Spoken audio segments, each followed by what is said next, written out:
Hey, what's going on, everybody? This is Tyrone back with Tech Life. And in today's video, I wanted to give you guys my 14-day review of Sprint's network. I recently signed up with them again. I was using an iPhone XS Max, which takes advantage of gigabit LTE, band 41, HPUE, all of the goodies for Sprint's network. So I gotta say the overall experience was decent at best. So outdoors, band 41, the phone didn't have an issue connecting to it, and it didn't have an issue keeping the connection. So when I was at 1 or 2 bars of band 41, I was still pulling 40, 50, sometimes even 60 megabits per second, which, was really good. But then I started testing indoors, and the first location that I went to was a Best Buy. So outdoors, I had 2 bars of band 41, which I already knew wasn't a good sign.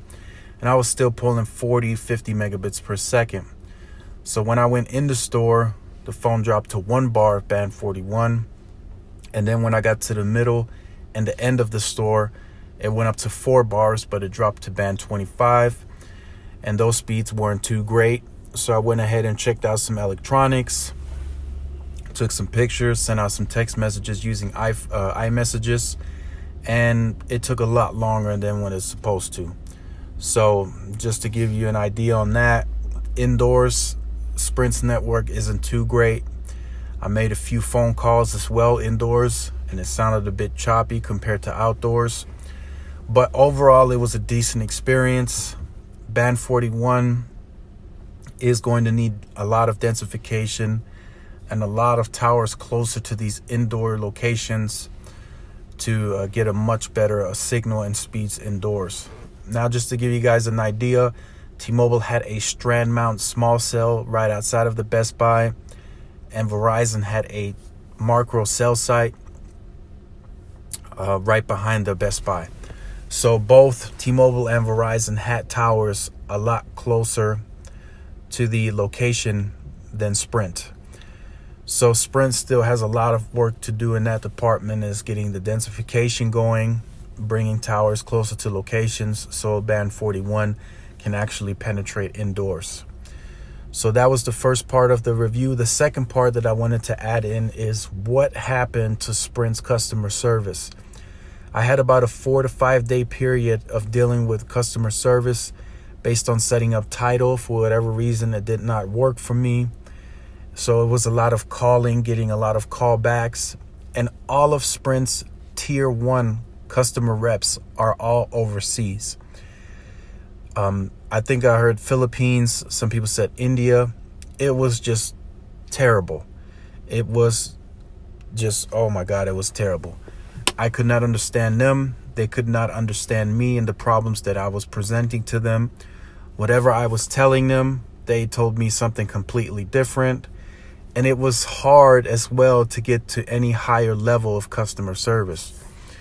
So upon approaching them with a problem, they wanted to offer a solution, and it took a lot of time to get to a tier 2 or tier 3 customer rep that was stateside.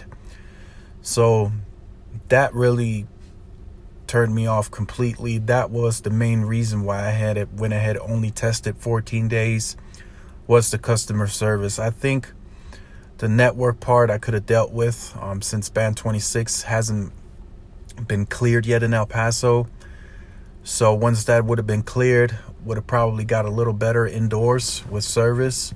But the customer service part turned me off completely. That was just terrible. I'll never go back to Sprint as it stands now. I do hope this merger goes through, but customer service, oh my goodness, I'm sorry, but that was just bad. As most of you know, I got to keep it honest on the channel, and customer service is the worst I've ever experienced.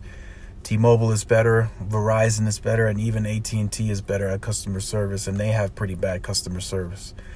So that was the biggest issue that I had.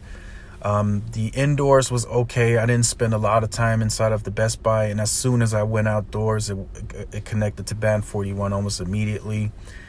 So just wanted to give you that review.